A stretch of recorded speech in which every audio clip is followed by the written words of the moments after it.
यहाँ पर आप लोगों की ओर से खासतौर से महायुति महाविकास अघाड़ी पर मुस्लिम तुष्टीकरण के आरोप लगा रहा है। महायुति में आप एकमात्र ऐसी पार्टी है जिन्होंने 5 मुस्लिम उम्मीदवारों को टिकट दिया है। तो जब इस तरह के नारे आते हैं बटेंगे कटेंगे, आपको लगता है कि वो आपको नुकसान करेगा? नहीं नहीं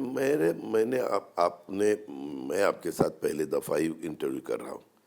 शायद मेरा आपको स्वभाव मालूम नहीं होगा। मैं हमेशा मुझे जो ठीक लगता है वैसा बोल देता हूँ। पब्लिक मीटिंग में भी बोल देता हूँ, इंटरव्यू में भी बोल देता हूँ। इसीलिए मैंने 6 लोगों को टिकट दिया था, लेकिन बाद में हमारा एक नेवासा का शेख कैंडिडेट उन्होंने रिक्वेस्ट की कि दादा हम मुझे टिकट दिया तो हमारे दोनों में बंटवारा होगा और वहाँ गड़बड़ हो सकती है, तो मुझे विड्रॉ करने की आप परमिशन दे दो। हमें पार्लियामेंट्री बोर्ड को उन्होंने रिक्वेस्ट की और फिर हमने सबने मिलके उसको विड्रॉ करने की परमिशन दी और वो अभी महायुति का कैंडिडेट का काम कर रहे। कल या परसों मैं श्रीरामपुर में था, तब भी वो मुझे मिला था। नवाब मलिक को लेकर खासतौर से बीजेपी के लोग बार बार कुछ शब्दों का ऐसे इस्तेमाल करते हैं जिससे आपकी पार्टी सहज नहीं होती है।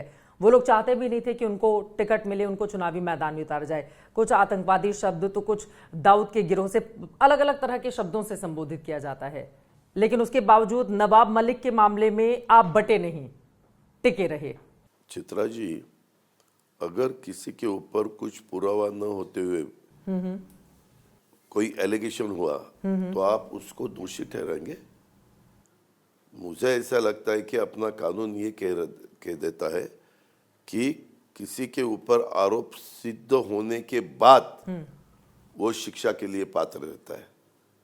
ऐसे तो अपने देश में इतने लोगों के ऊपर एलिगेशन हो रही है, हमने सबने देखे।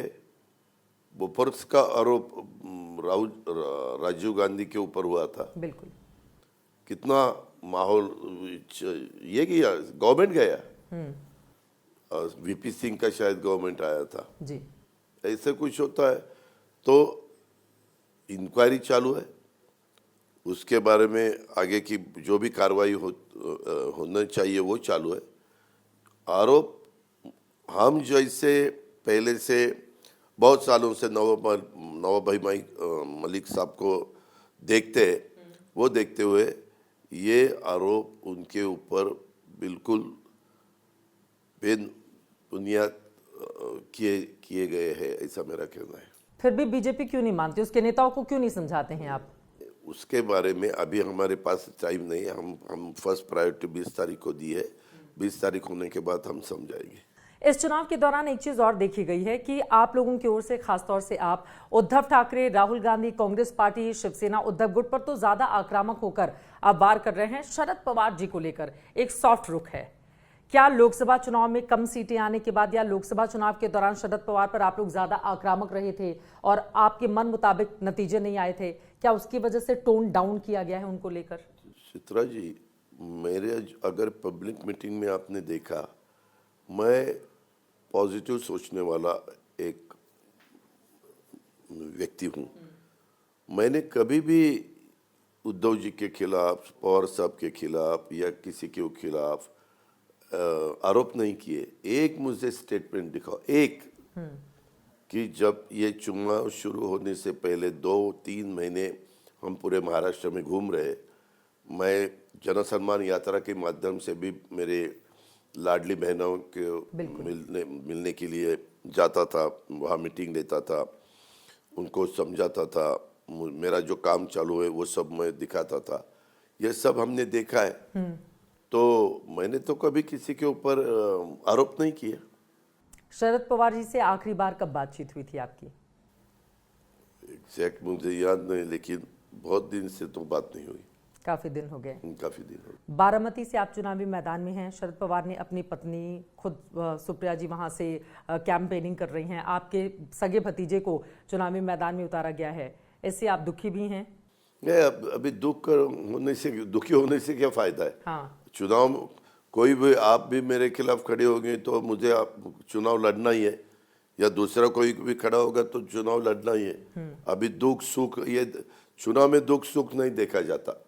बारामती में ऐसा लग रहा है शरद पवार जी ने पूरी ताकत लगा दी है कि आपको हराना है, इस तरह का है क्या? वो उनका अधिकार है। मैं मेरी पूरी ताकत लगा रहा हूँ, मैं जीत के आना चाहिए। उनको जो भी ताकत लगानी है वो लगा सकते हैं। बारामती से आपकी पत्नी उतरी थी आपकी बहन सुप्रिया के खिलाफ, तो वहां पे गलती हो गई थी?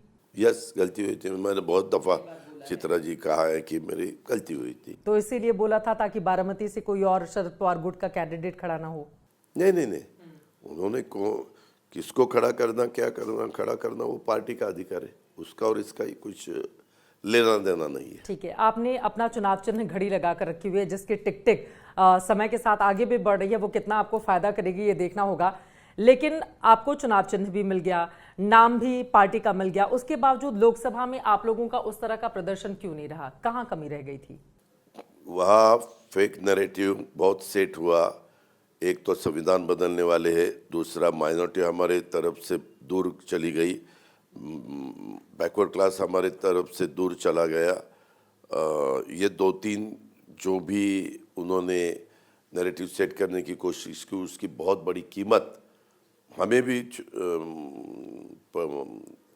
चुकानी पड़ी, और हमें ही नहीं, हमारे महायुति को चुकानी पड़ी। आप देखो, पूरे देश के रिजल्ट्स अलग आए, लेकिन महाराष्ट्र के और उत्तर प्रदेश के रिजल्ट्स जैसे आना चाहिए थे वैसे बिल्कुल नहीं आए। उसका कारण ये भी था, और एक कारण था, प्याज एक्सपोर्ट बंदी थी, प्याज की एक्सपोर्ट के लिए बंदी थी, तो रेट बहुत ही नीचे आए थे, फार्मर्स बहुत ही नाराज थे, बहुत ही, यानी, और ये 6-7 डिस्ट्रिक्ट में इसका इफेक्ट हो जाता है। नासिक, नगर, पूना, सातारा, सोलापुर, इस एरिया में बहुत सा प्याज उगाने वाले हमारे फार्मर्स है। अभी मना लिया गया है फार्मर्स को? नहीं, अभी तो हमने एक्सपोर्ट शुरू किया। एक्सपोर्ट तीसरे दफा प्राइम मिनिस्टर बनने के बाद हमने उनको कहा कि ये एक्सपोर्ट बंदी उठाओ, अच्छी तरह से उनको दाम मिलने दो, वो फिर खुश हो जाएंगे। तो अभी अच्छी तरह से दाम मिल रहे हैं। ठीक है, आपके साथ चुनावी कैंपेनिंग में हमें भी जाना है, क्योंकि बहुत भीड़ उमड़ती है महिलाओं को लेकर, खासतौर से हमने देखा है कि किस तरह का सपोर्ट आपको मिल रहा है। वोट में क्या ये कन्वर्ट होगा, ये सवाल मैं पूछूंगी जब ग्राउंड में आपके साथ चलेंगे। आखिरी के 2 सवाल जल्दी मैं आपसे जान लेती हूं। आपने कहा कि फार्मर्स नाराज थे, लोकसभा में नुकसान हुआ, और भी तमाम फेक नैरेटिव जो विपक्ष की ओर से उठाए गए थे, उसके कारण आपको उस समय अपेक्षित सीटें नहीं मिली, लेकिन इस बार तमाम बातों को दूर कर लिया गया है। अब मेरा ये सवाल है कि आपको लेकर, खासतौर से जब बीजेपी और शिंदे सरकार बनी थी 2022 में, तो उतनी सीटें तकरीबन वो भी लेकर आए थे। आप जब बीजेपी के साथ जुड़े, उतनी सीटें आप भी लेकर आए, लेकिन जब सीट देने की बात होती है गठबंधन में, तो लोकसभा में भी आपको कम सीटें पकड़ा दी जाती हैं, विधानसभा में भी आपको शिंदे के मुकाबले, मुख्यमंत्री शिंदे के मुकाबले कम सीट दे दी जाती हैं। क्या है इसके पीछे की वजह? इसके पीछे हम सब बैठे थे, हमने सबने मिलकर डिसीजन लिया। वो अभी डिसीजन हुआ है, जो हुआ है उसके बारे में ज़्यादा चर्चा न करते हुए हम आगे जाना चाहते हैं। हम आगे जा रहे, हमारे सब कार्यकर्ता, हमारे सब साथी प्रचार कर रहे हैं और ज़्यादा से ज़्यादा सीटें जिता के लाने की कोशिश कर। और इस वक्त एक खबर है, पूनम महाजन ने बटेंगे तो कटेंगे वाले नारे का विरोध किया है। जो बातें आप कह रहे हैं, बिल्कुल वही नेता पंकजा मुंडे और इन लोगों की ओर से भी कही जा रही हैं। हर एक को किसने क्या स्टेटमेंट के बारे में विरोध करना नहीं करना, हर एक का अधिकार है। संविधान ने हर एक को वो अधिकार दिया है, उनको जो ठीक लगा वो उन्होंने बताया। पंकजा मुंडे ने कहा है कि बटेंगे कटेंगे वाला नारा सही नहीं वही है। तो उसको अधिकार है ना, वो एक विधायक है,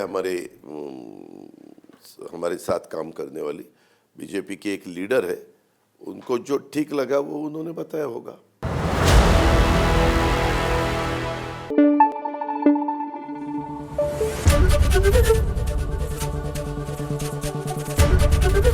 एबीपी न्यूज आपको रखे आगे।